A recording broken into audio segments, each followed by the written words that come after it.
Hi, I'm Vi Donacio, and I will be presenting my poem Nailbiter with my complementary sculpture Meat Wall. For this project, I wanted to repurpose an old poem of mine that I liked but never fully developed, and I thought that it was meaningful enough to me that I would be motivated to work hard on a complementary art piece that is out of my selected media of comfort.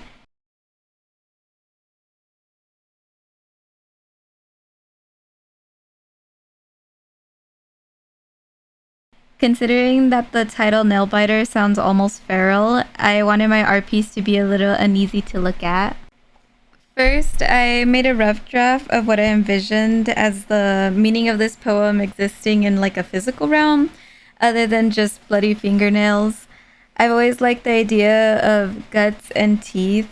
Considering the goriness of my poem, I thought it would complement it perfectly. So here I am just kind of messing with some ideas. Obviously, the main idea didn't stick. It kind of did, but I felt like I was a little overly ambitious with it and I couldn't really fit all that. But pretty much I came up with my meat wall. My next order of business was to head on over to Walmart and get my supplies. Luckily, I found the perfect materials and mirror, so I didn't really have to go anywhere else. Here I am, walking to the Walmart, and this was the mirror I found. Other than my mirror, I needed pink spray paint, paintbrushes, some bowls and some napkins, expanding foam, a lot of it. I also needed some Mod Podge for setting. I needed a glue gun and some glue sticks. And some acrylic teeth from capitalist Glutton Bezos. And construction paper. What I'm doing here now is I've taken my naked mirror and laid it on some cut up cardboard boxes. I'll use both the mirror and the cardboard as a base to hold the foam together because the base for the mirror was not wide enough for all the foam. Once I put my gloves on, which I'm glad I did so now, I started spraying the foam out where I wanted. I actually had to go to the store and get more foam because when I tried moving the mirror, the foam around it broke apart. I ended up using about 3.5 cans of foam when I thought I was gonna maybe just use one.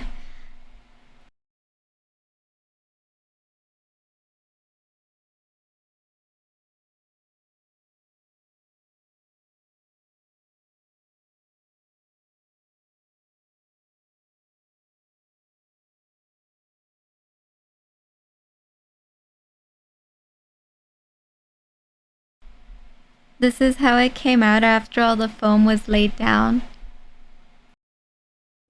Once dried, the next day I began spray painting. I first covered most of the glass with construction paper to avoid getting the mirror dirty, but that clearly didn't work out. I ended up doing 2 coats of pink spray paint just to make sure that I got most of everything that I wanted covered.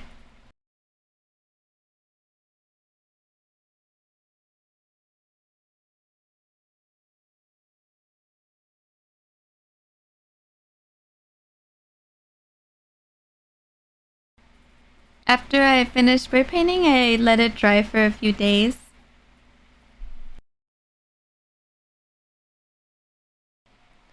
After a few days of making sure everything was solid enough to proceed further, I began painting details on by hand.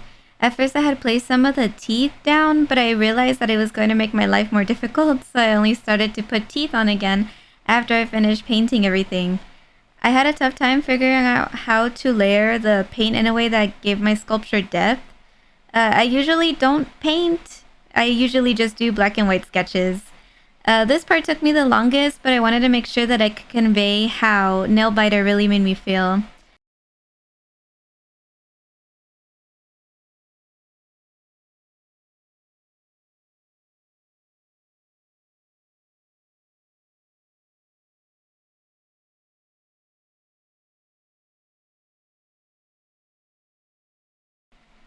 I wrote this poem because when I was 6 years old, my mother died, leaving me alone with a drunken father, which resulted in an avalanche of trauma to pave the way through childhood and my adolescence. There are many habits, such as biting my nails, that are still prevalent in my life because of grief and unresolved trauma.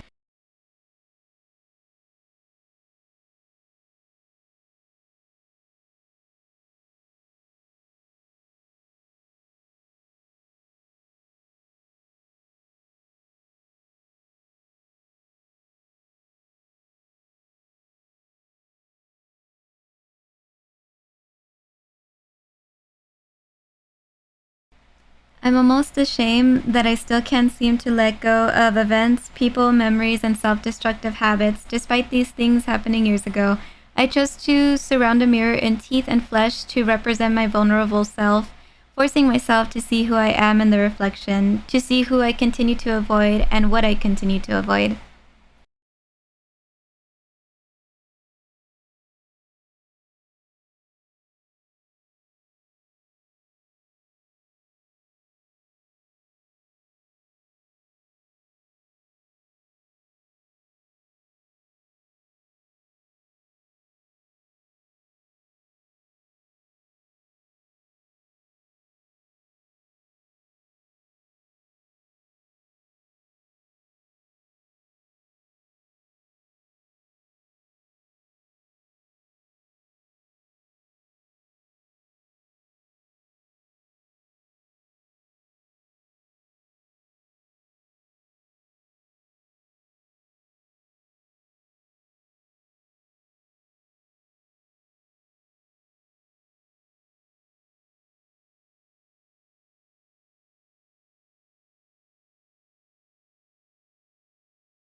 Here I am, still painting.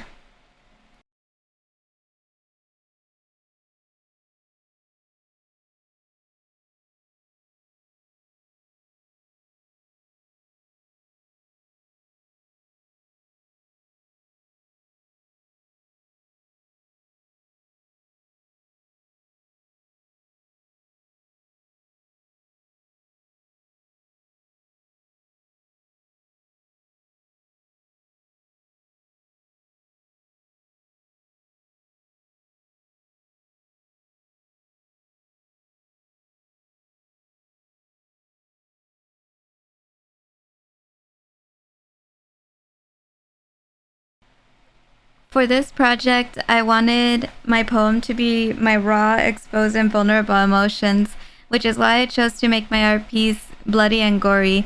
I originally wrote Nail Biter about 2 years ago at a time when certain traumas plagued me heavily. These are still traumas relevant today, but my environment and circumstances are way better than they were before. A reason that Nail Biter and Meat Wall are so gory is because I associate my insides with negative thoughts, and in order to vent them out, I resorted to mutilation.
After I finished painting, I finally began to glue down all of the teeth. I burned myself several times.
Here I'm applying the Mod Podge to seal everything down. I kind of regret putting it because it left white excess on top of parts of the paint and teeth, but I decided to see it like saliva.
Here I am doing my makeup for the project. I know I didn't necessarily have to, but considering that I had that first draft where there was supposed to be a face in the middle of the mirror, I still wanted to make it a bit more personal by incorporating myself in it, which is what led me to doing my makeup a little bit more avant-garde, just to kind of set the mood more of what this piece means to me and how it represents certain aspects of myself.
Right here, I used hot glue to make fake tears and stuck them to my face with eyelash glue.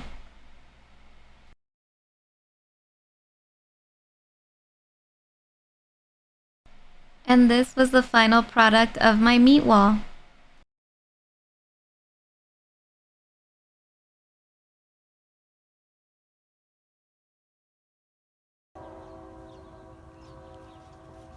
Nail biter. The taste of flesh and blood. Meat.